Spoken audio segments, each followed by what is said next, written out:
Pemirsa, seleksi tilawatil Quran dan hadis ke-12 yang diikuti 21 kecamatan di Kabupaten Banyuasin secara resmi ditutup diharapkan untuk pemenang yang akan mewakilkan Banyuasin di tingkat provinsi bisa mengharumkan dan membanggakan Kabupaten Banyuasin.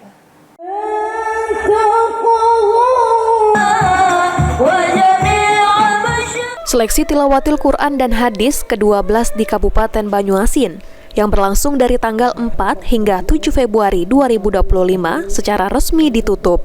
Seleksi ini menghasilkan beberapa pemenang yang akan mewakilkan Kabupaten Banyuasin di tingkat provinsi. Muhammad Farid, penjabat Bupati Banyuasin, mengatakan, bersyukur atas kelancaran seleksi tilawatil Quran dan hadis ke-12 dan berharap Kabupaten Banyuasin semakin religius dan menumbuhkan kecintaan terhadap Al-Quran.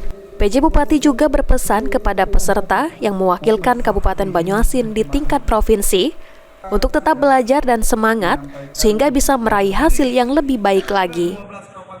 Kegiatan ini diharapkan Kabupaten Banyuasin semakin religius dan anak-anak kita penerus cinta Quran dan hadis semakin banyak. Untuk anak-anak kita yang nantinya dikirim lebih tinggi lagi ke tingkat provinsi maupun nanti tingkat nasional, mudah-mudahan tetap menjaga spiritnya, semangatnya, daya juangnya sehingga kedepannya bisa lebih baik lagi, hasilnya lebih sempurna lagi.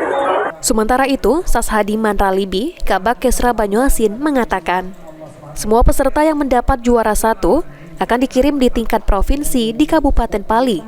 Diharapkan semua peserta yang mewakili bisa mendapatkan hasil yang terbaik sehingga dapat mewakili Banyuasin di tingkat nasional.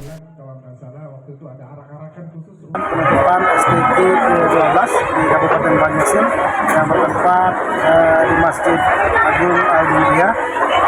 Sukses tentunya dari semua peserta yang dapat juara satu akan dikirim ke tingkat provinsi Sumatera Selatan ditempatkan di Kabupaten Pali.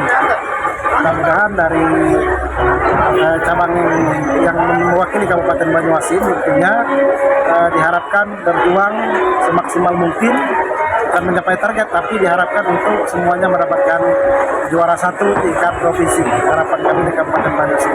Mudah-mudahan ini dikabulkan oleh Yang Maha Kuasa dan mewakili Provinsi Sumatera Selatan ke tingkat nasional. Ridho Ilahi, PAL TV.